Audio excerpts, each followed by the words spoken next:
प्रदेश भाजपा कार्यकारिणी सदस्य एवं वर्तमान में जिला परिषद सदस्य कैप्टन रंजीत राणा, सुजानपुर मंडल मीडिया सह प्रभारी राजेश्वर कटोच, एससी मोर्चा मंडल सुजानपुर उपाध्यक्ष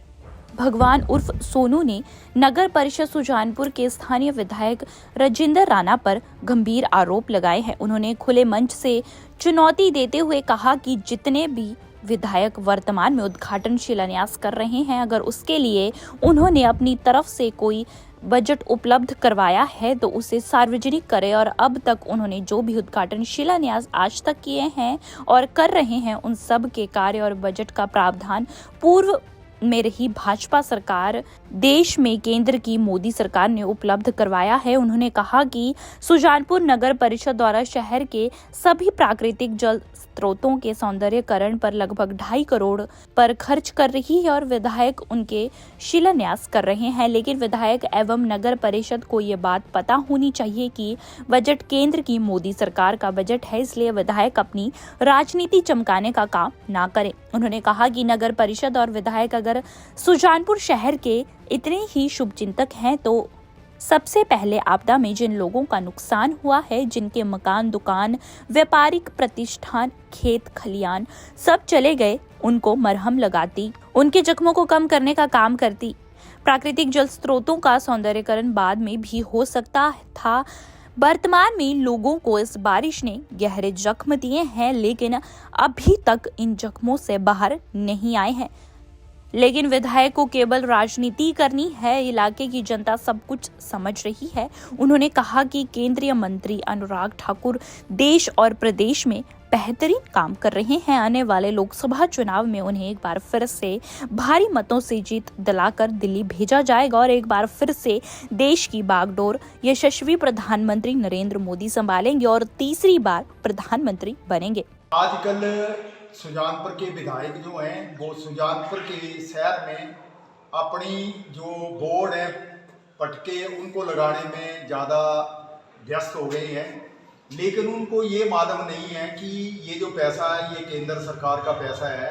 और जिन बोरियों का और कुओं का वो उद्घाटन और वहाँ पे पटका लगाने जा रहा है, वहाँ पे कोई काम नहीं हुआ। वो 200-300 साल पुराने बने हुए हैं और वहाँ पे जो खर्चा है वो इतना कर दिया जा रहा है ताकि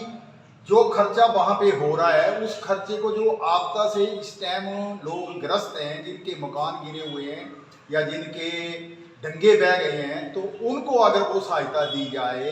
तो मेरी समझ में सरकार से तो मेरी यही बेनती है कि उनको सहायता पहले दी जाए, ना कि ये जो अपनी अपनी पटका 200 साल पुराने कुएं हैं वहाँ पे अपनी पटका लगा दी है और उसको जो अंदर मेंटेनेंस है वो कुछ नहीं हो रहा है।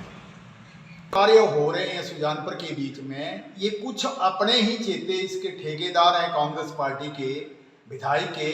नज़दीकी जिनकी हैं उनको ये काम दिए जा रहे हैं और उसकी कोई देख रेख नहीं हो रही है। और तो और छोड़ो, आप जो विधानसभा क्षेत्र के बीच में सड़कें निकलनी है या कोई रास्ता बनना है तो पहले लोगों को बुला करके जबरदस्ती उनके गले में पटके डाल रहे हैं कि पहले पटके डाले जाएंगे, उसके बाद ये सड़क जो बनाई जाएगी। मेरे को ये बताया जाए कि उसके लिए बजट का जो प्रावधान है, तो पहले हमारी जो सरकार थी हिमाचल में जयराम सरकार,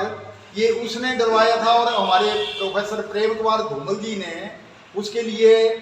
दुधला में जो सड़क बननी है उसके लिए पैसे अनुराग जी ने और धूमल जी ने डलवाए थे अपनी सरकार रहते हुए, और वहाँ पे जबरदस्ती लोगों को उनके गले में पटके डाले जा रहे हैं। ये कौन सी राजनीति है? रास्ते बनेंगे।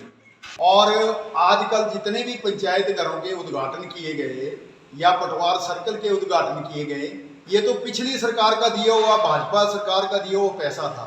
इनकी तो अभी तक 1 रुपया भी इनके विधानसभा क्षेत्र में इनकी सरकार की तरफ से कोई नहीं आया हुआ है, लेकिन उनके जाके फट्टे लगाने और लोगों को गुमराह करना अभी जनता जो सारी समझ चुकी है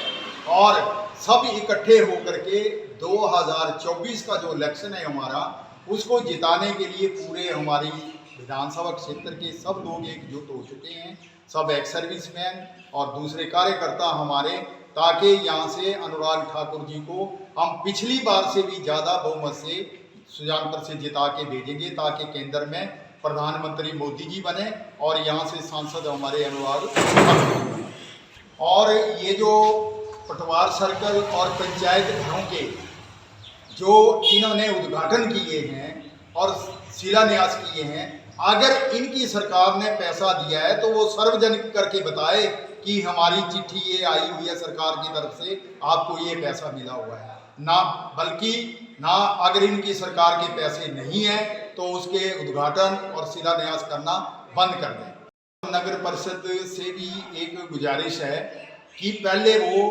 उन लोगों के काम करें जिनको आपदा के बीच में नुकसान पहुंचा हुआ है, ना कि अपने चेहतों के काम करें। जो चेहते हैं इनके, उनको काम दिए जा रहे हैं, उनको पैसे भी दिए जा रहे हैं, और जो दूसरे लोग हैं गरीब लोग, उनकी कोई मदद नहीं कर रहा है। इसलिए मेरी एक बार फिर गुजारिश है कि पहले उन गरीब लोगों के काम दिए जाएं जिनको आपदा के बीच में नुकसान पहुंचा है। दैनिक सवेरा के लिए सुजानपुर से गौरव जैन की रिपोर्ट।